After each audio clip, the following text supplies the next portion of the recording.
Alas 5 ng madaling araw bumabiyahe na mula San Fernando, La Union patungong Baguio si Antonio para makapasok sa universidad.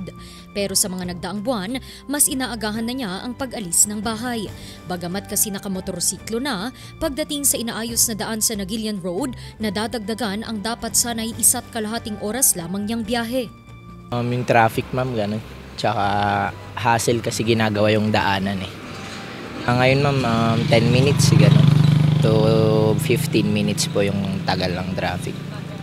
Opo, bago po makaalis.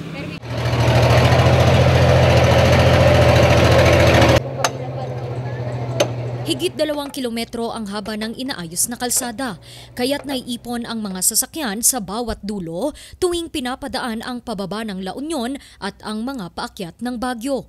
Higit isang dekada na mula ng 2012 nang huling maisaayos ang kalsadang ito sa kahabaan ng Nagilian Road, La Union. Kaya naman Pebrero ngayong taon sinimulan nila ang reconstruction.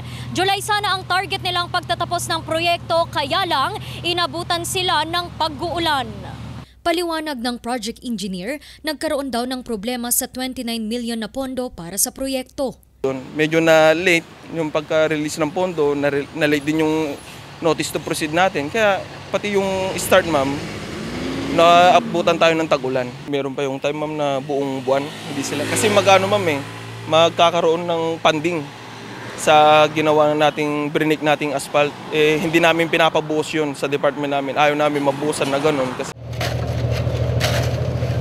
Sa pagbuti ng panahon, puspusan muli ang pagsasaayos nito. Target kasi nilang matapos ito hanggang Oktubre. One team naman po sila,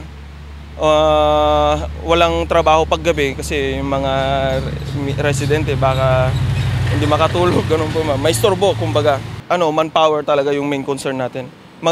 Kompleto naman sila sa equipment, nasabihan naman na, ma'am, diretsuin na namin ng hanggang October matatapos na po ito. Humihingi naman sila ng paumanhin sa mga motoristang napeperwisyo. Pakiusap pa nila pag-unawa para sa ikabubuti ng kalsada. Randy Guzman para sa Luzon Headlines.